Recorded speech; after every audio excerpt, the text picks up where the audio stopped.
Bom dia, Isha. Boa tarde aqui, né? Bom dia. Ou aqui já está nevando, né?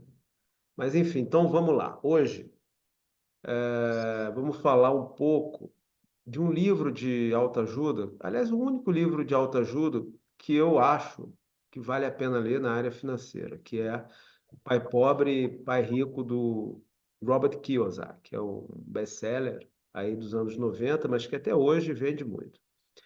Eu acho ele um livro interessante porque ele dá um mind frame, uma visão de mundo, uma visão de como funciona o dinheiro e o indivíduo perante o dinheiro.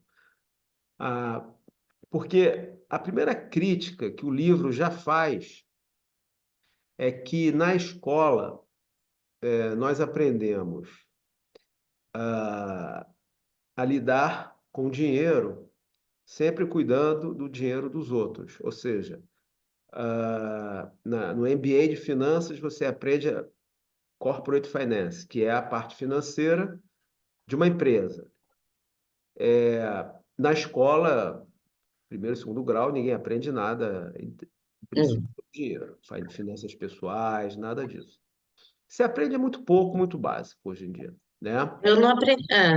Eu também não aprendi nada. E mesmo no MBA eu aprendi Corporate Finance, como cuidar do dinheiro dos outros, né?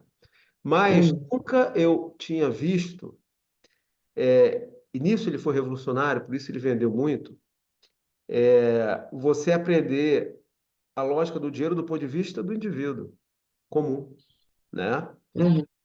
Então, o livro, entendo que seja um pouco ficção, um pouco realidade, ele considera que tem dois pais. Um pai que ele chama o pai biológico, e o pai dele, o que era o, não era, que ele chama de pai pobre, mas não era pobre.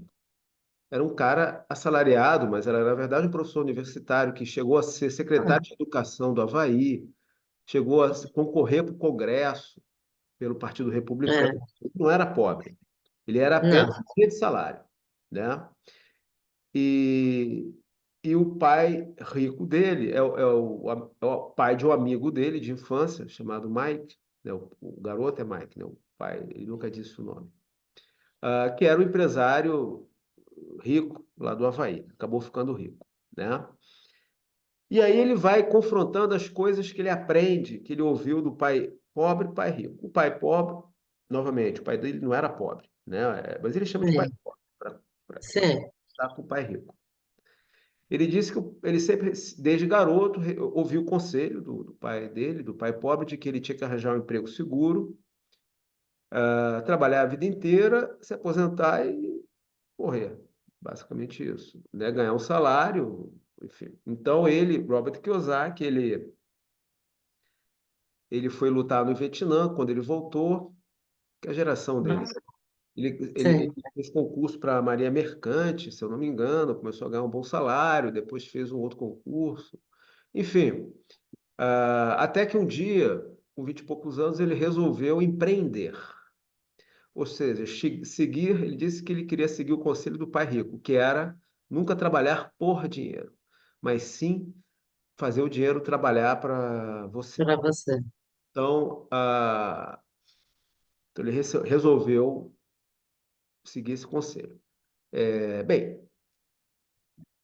o livro não analisa a vida dele. Aí ele começa a colocar o que ele considerou os princípios básicos do que o pai rico dele ensinou para ele. Primeiro, aí ele coloca no primeiro quadrante. São quatro espaços numa cruz assim, né? Quatro espaços. É tipo o jogo da velha simplificado, né?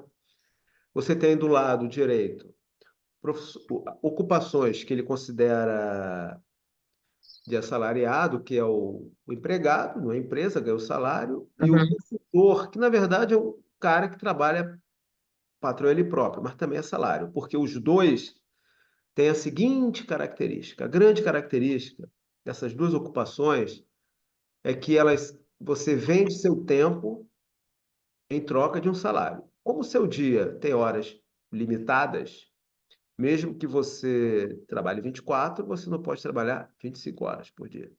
Sim. Então, o que você ganha por salário é limitado. tudo bem, você pode ser um especialista, ganhar um pouco mais, mas ainda assim vai ser limitado pelo seu tempo. E do lado direito, ele coloca as duas ocupações que aí sim pode escalar, scale, né? Ou seja, aumentar de forma exponencial. Lembra? O crescimento Lembro. juro composto, etc., né? Que são o empreendedor e o investidor, né? Esses dois, ele chama de empreendedor aquele que cria empresa que pode crescer, né? Não é Sim, o dentista, porque o dentista é um profissional, é o consultor. O dentista é um profissional que abre o escritório dele, a não ser que ele, o consultório, a não ser que um dentista, por exemplo, crie uma empresa para contratar 100 outros dentistas, ou seja, ele cria um negócio que tem uma escala, tá? E não seja porque a característica do lado do investidor e do empreendedor é que no final o, o dinheiro vai trabalhar para ele não depende do tempo dele. Ou seja, ele pode ou aquela velha frase: se você não arranjar uma forma de ganhar dinheiro quando você estiver dormindo, você vai ter que trabalhar a vida inteira, né? sim. Então é aquela ideia de colocar o dinheiro para trabalhar para você. Então ele criou esse primeiro quadrante, com essas quatro ocupações. Ele não está criticando quem é assalariado, quem não é, do setor público, setor privado, ele apenas diz que essa é uma lógica. A segunda é aquela que eu falei já para você, de asset e liability, né? Ativo e Uhum. passivo. Asset é aquilo, qualquer tipo de bem, né? Que põe dinheiro no seu bolso, um apartamento alugado põe dinheiro no seu bolso. Um Sim. apartamento que não está alugado, mas fechado, não põe dinheiro no seu bolso, só te dá É, despesa, né? Então, o apartamento que está alugado é um asset. O apartamento que você tem que não está alugado é uma liability. Você vai ter que pagar condomínio, mandar lavar, taxa disso, taxa sim, daquilo, etc. Né?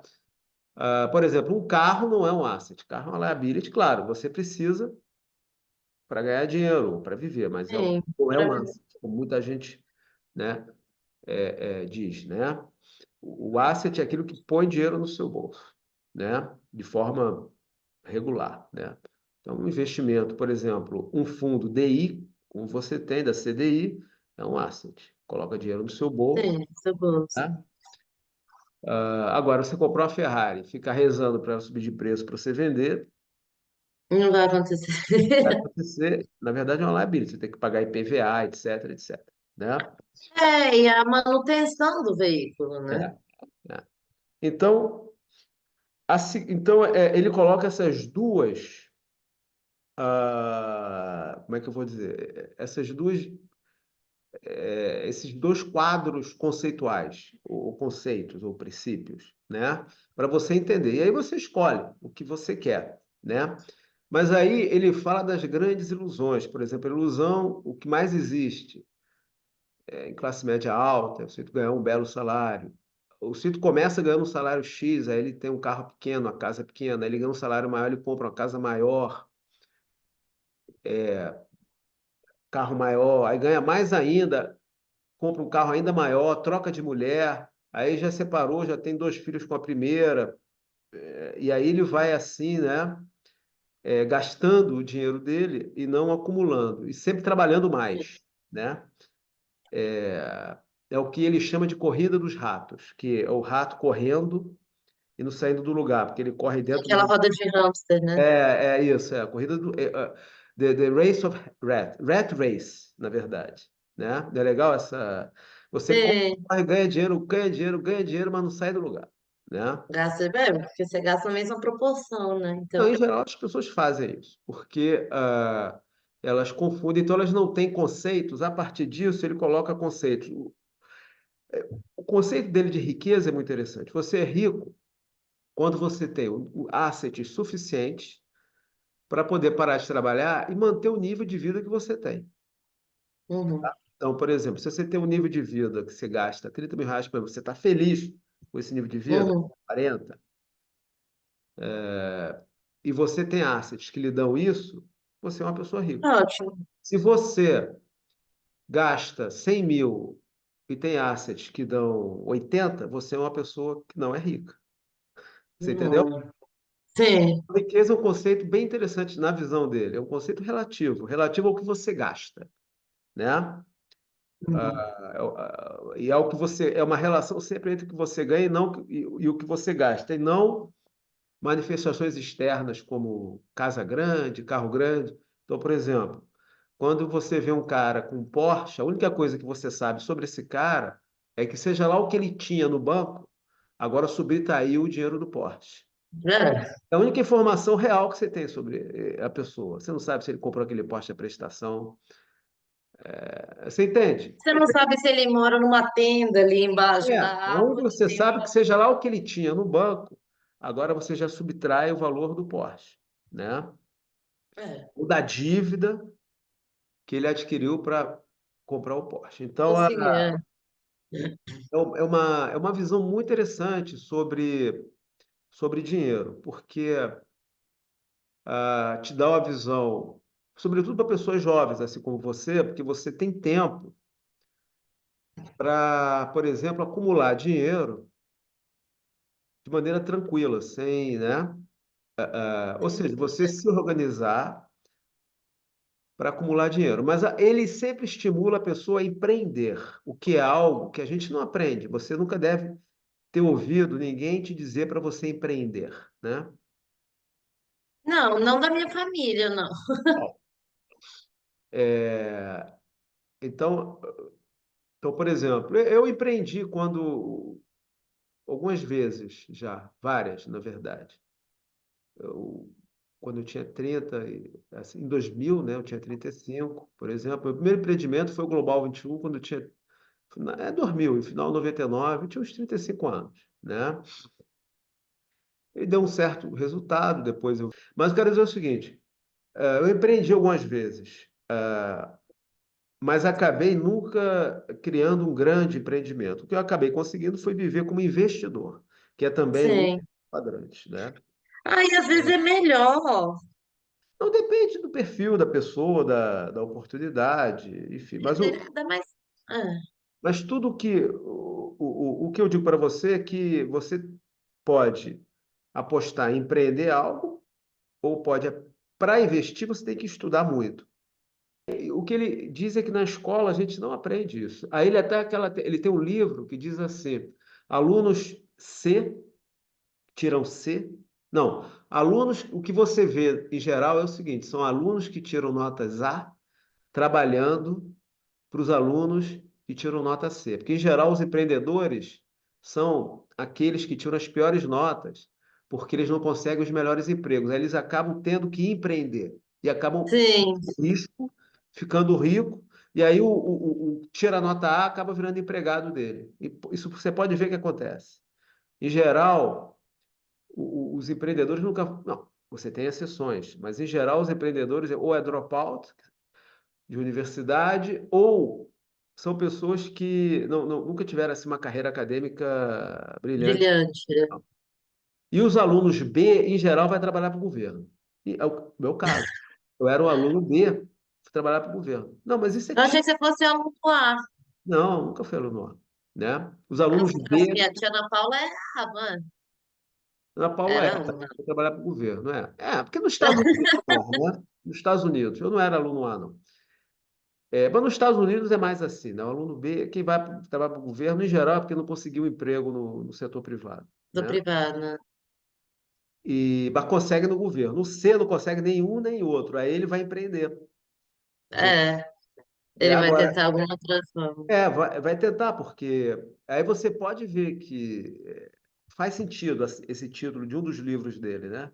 Alunos, né? Sim, Trabalham para alunos C e os B vão trabalhar no governo. Então, recapitulando, o que ele coloca é isso, que você na vida não tem só a opção de arranjar um emprego e ganhar um salário. E o que ele diz até, ir trabalhar para realizar o sonho dos outros, né? é, Né? mas Mas você também tem a possibilidade de empreender ou de investir. Investir, empreender se mistura um pouco, se você, enfim, tem várias coisas em comum. né?